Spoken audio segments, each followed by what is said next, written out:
Hey guys, Andy here.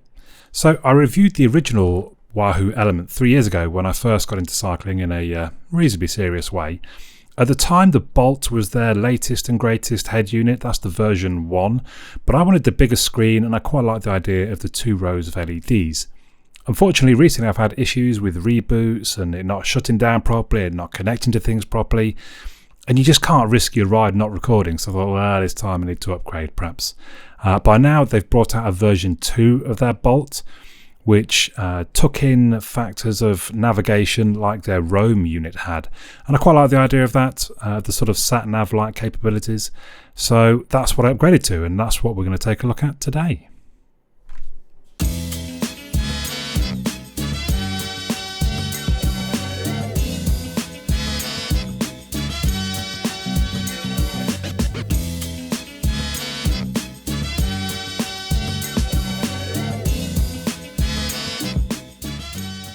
So it cost me £235 from Wiggle. That's with my, I think it's 12% I get off for being like, I don't know, a platinum spender or whatever they want to call it, customer. It comes with a mount that works on rounded handlebars.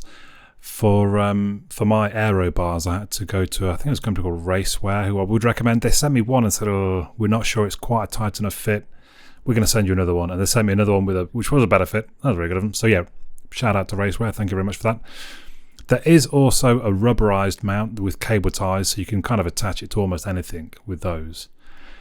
It feels a little light and plasticky, but I think this is probably by design because obviously, as far as cyclists are concerned, lighter is better. Those fractions of a second over an hour's time trial make all the difference.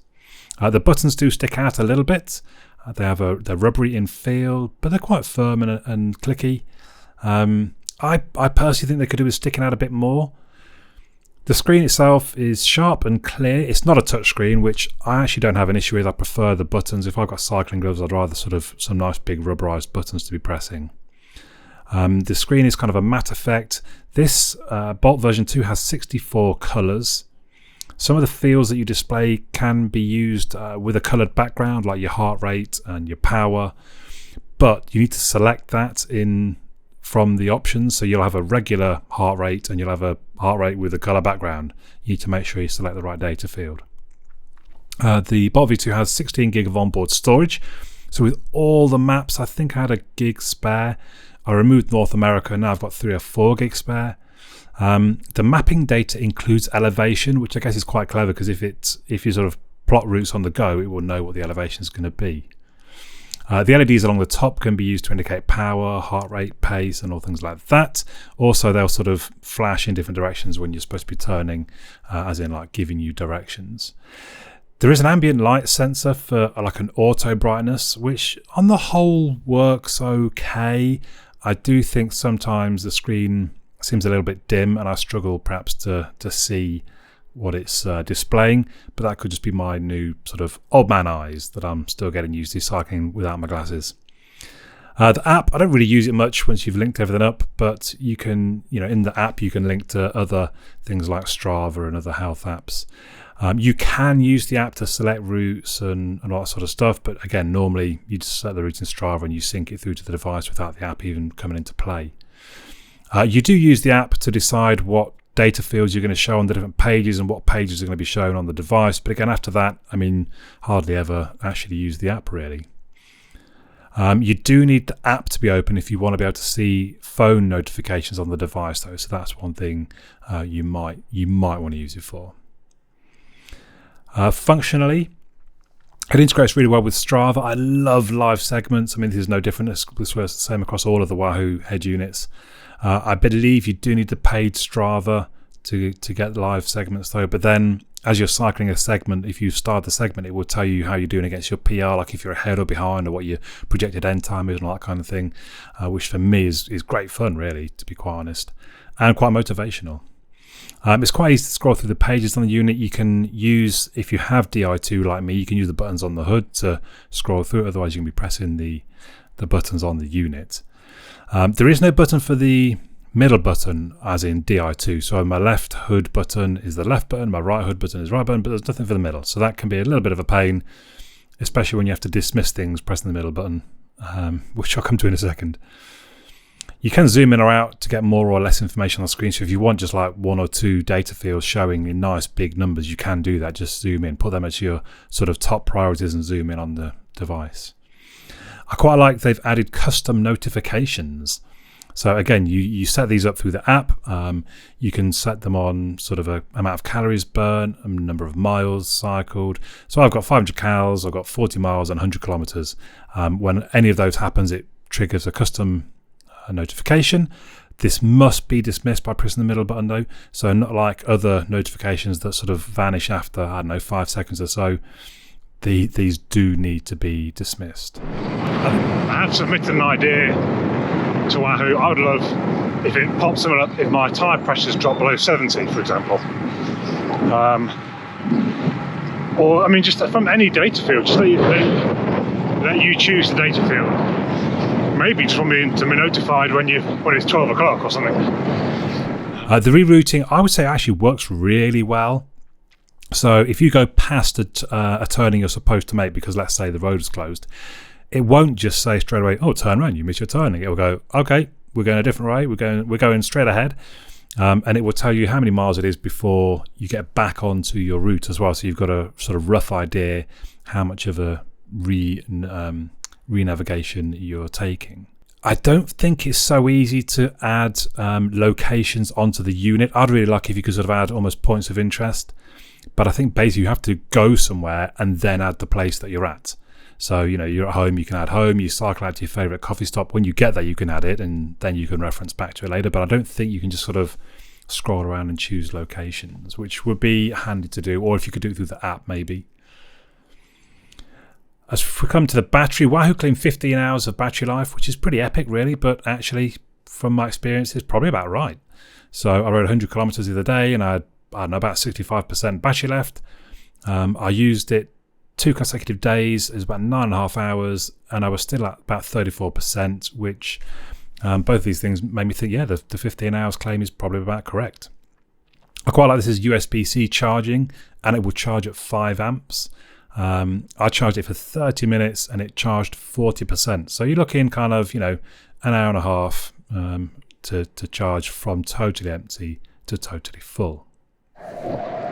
So if we talk about some of the negatives, I know when the Bolt V2 first came out, I think it was DC Rainmaker's review, he said it was full of bugs, all kind of problems. Rebooting, losing its location. It seems like they fixed all of that now.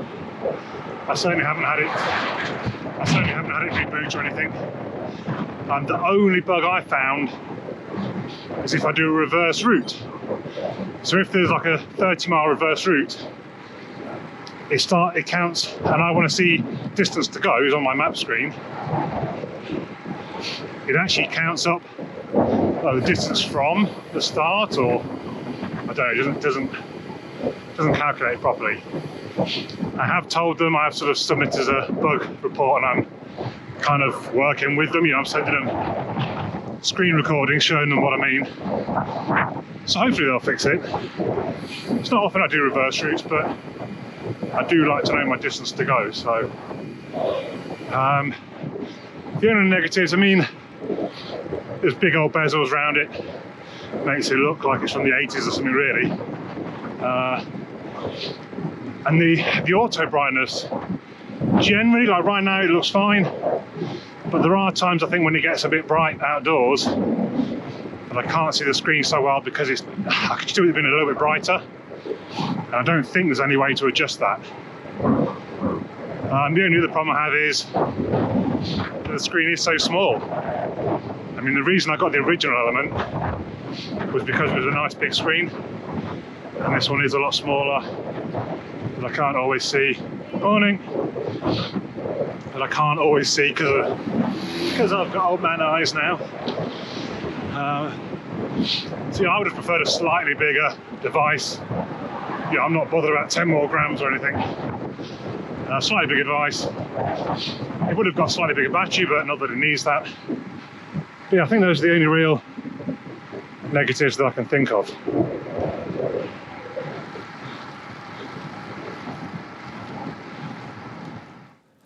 So in conclusion, The hardware, it doesn't actually feel as solid as my previous Element. As explained, that's probably by design though.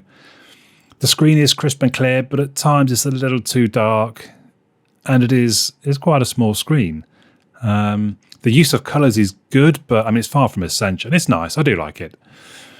I think the unit needs, or Wahoo themselves, they need some kind of climbing mode like Garmin have. So with Garmin, I believe when you plot a route, it can already tell you, right, you've got 8 climbs in this one, and it tells you when you get there how big they are, and blah, blah, blah.